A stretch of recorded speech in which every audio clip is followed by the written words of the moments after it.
Ladies and gents, welcome. My name is Wasmatic. Welcome to my channel.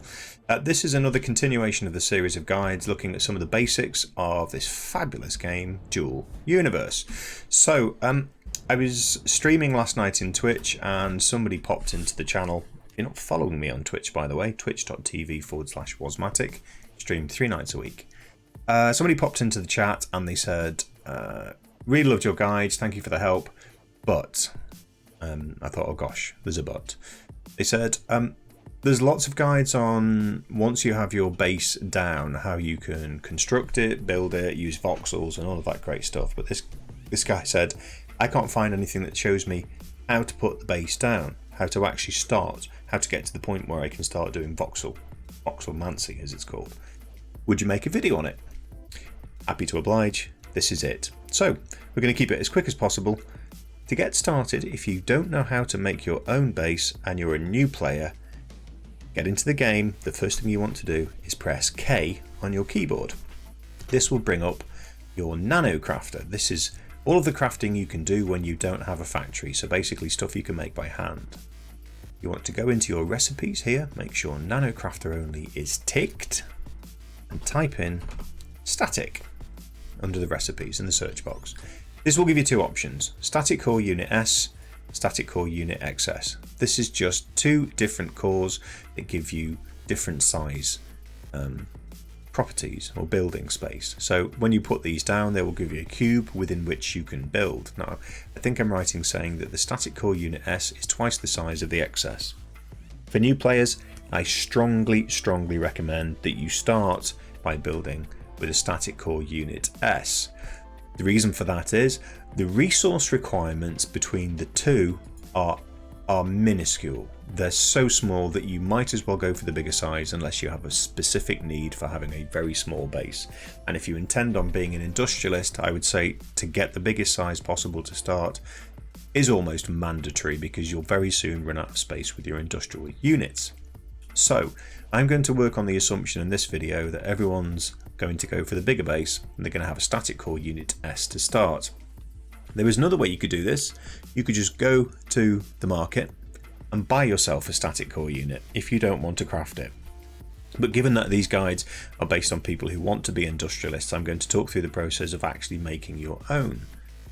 If you don't want to know about making your own, you just want the base, you can go to the market and you can buy yourself a static core unit L, if you like, which is the biggest, which is what I'm going to place in this video. So here we go. So if you make a static core unit S, for example, you need 6 basic components. If you make a static core unit XS, for example, you need 1 basic component. But here's why I'm saying you need a static core unit S.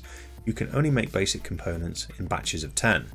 So if you've got 10, you might as well make 6 for the bigger project. So what I'm going to do to save you a lot of time, you could, if you wanted to, click down through all of these components and work out how much resources you need and click back through your crafting process to get to where you need to be. But I'm going to make things a little bit quicker for you and help. I'm going to show you a crafting calculator that I've been using to save you a lot of time.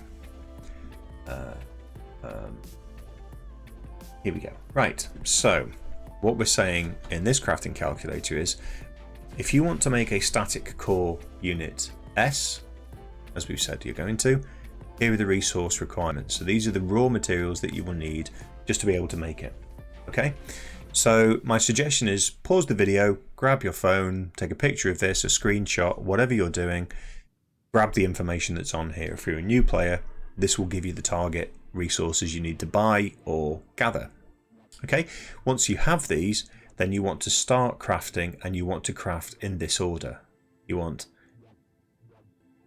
anything with a 0, just ignore. I don't know why it's put those in. I think probably because of the byproducts. But 225 litres of aluminium pure, iron pure 90, carbon pure 135, silicon 90, ALFE. So once you've made all of these pure resources, you then start to make the components. 75 ALFE alloy, 75 polycarbonate plastic, 75 silicon, and then once you've made those, you can make these components, connectors, power systems, core systems, standard frame, and then finally the core itself. This is how long it's going to take you. Okay. Once you get this first base crafted, and I suggest that if you want to be industrialist, you do this process manually rather than by, because it's a great learning curve. That will then give you your static core S. If you're absolutely adamant that you only want a small base, well, the resource requirements are pretty much the same. So you still need to make, if I flick between the two, this is now for a static core XS, and see the resource requirements are negligible. You still need to make that same amount because you still need to make the batches in the size that they are made. So take a picture of that. That's what you need. Right, that's done. So we're going to talk about placement now. So here's my first suggestion for placement. I'm going to place a large static core at the moment, which is my new factory location. I suggest, now unless you have a very specific requirement and you're prepared to do a lot of grafting to make your property, I just want a flat structure so I can put a factory in there. So first things first, I would suggest that you find that if you have a hex, and you will need a hex to be able to place your core, so but that's a completely different conversation about making sure. This could be on Sanctuary, you could do it on Alioth or any other planet, but you will need a territory claim unit to stake a claim on a hex. So this is mine here in green. Once you've claimed that hex, you can then place your ground construct.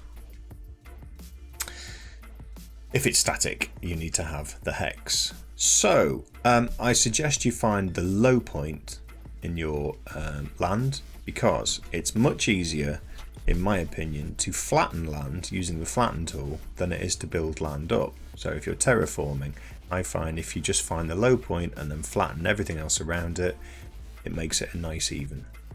Now with an XS and an XS core, that's not going to be too difficult. I'm placing a large, so this might be. So here's what you want to do. Whilst you're in your hex and you have your normal toolbar equipped, you want to press 5 and you're going to bring up the deploy ground element tool. If you don't have anything there, you need to press I, go into your inventory where you have your static core unit. Let's say you're placing an S, and you want to drag that and drop it onto the nanopack toolbar there. You can scroll up and down to pick whatever item you want to place, and then you can start placing. But you need to be fairly careful about some of the elements of placing. So this will default to placing the core on the ground there where it is, but actually half the building is hidden. So there's a couple of tricks you can use to help you maneuver your building around and about. I want to orient this from north to south, so I'm going to face south like that. And what you can do is, if you press page up, it will start to lift up, and then hold T and scroll your mouse wheel. And I would do that until the floor comes out of the ground.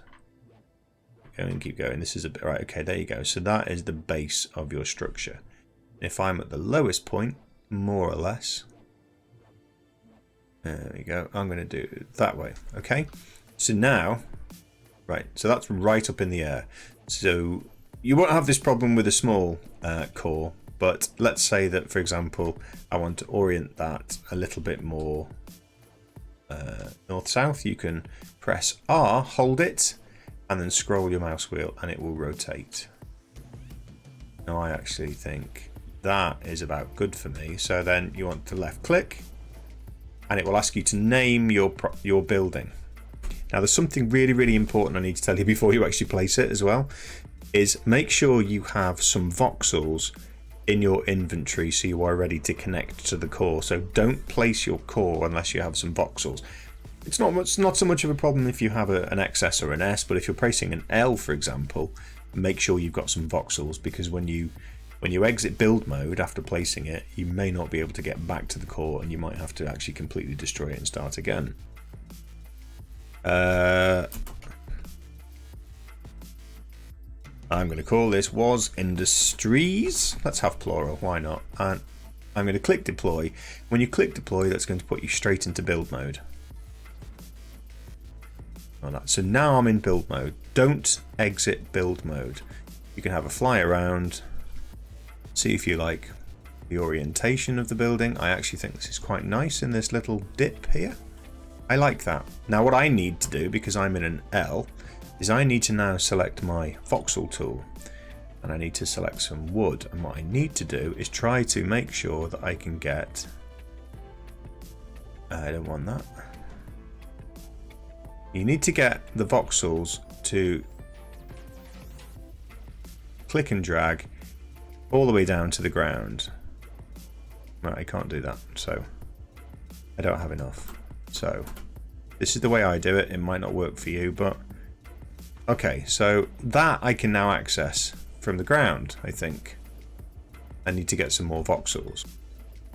So, back in build mode, and I have some more voxels, and all I'm looking to do here is to get this down to the ground. So, oh no, not that.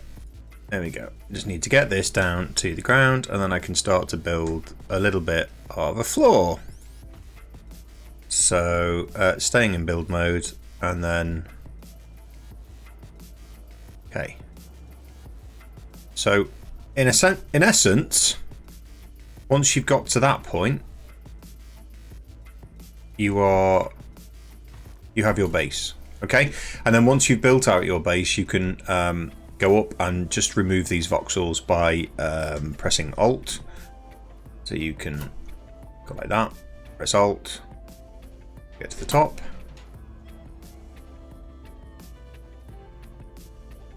There we go. Press Alt, all the way down. Oh, okay, can't go all the way down. There's a limit on the range. There. And you have the start of your base.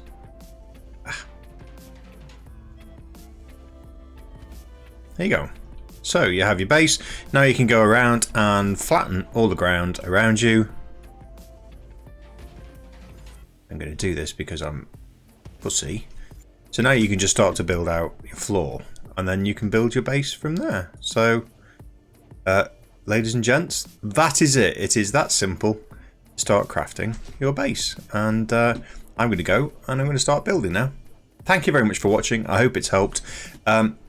You do have some problems when you get to a large core of getting back into build mode, so do make sure you have enough voxels to take you all the way down to the ground, otherwise you can't re-enter build mode, which is why I had to put my vehicle here like this, get on this rock, jump on here, and then jump up so I could access build mode again.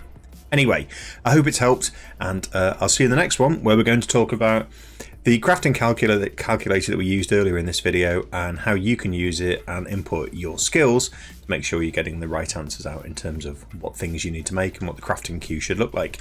Thank you very much. Don't forget to like and subscribe, and I'll see you in the next one. Bye for now.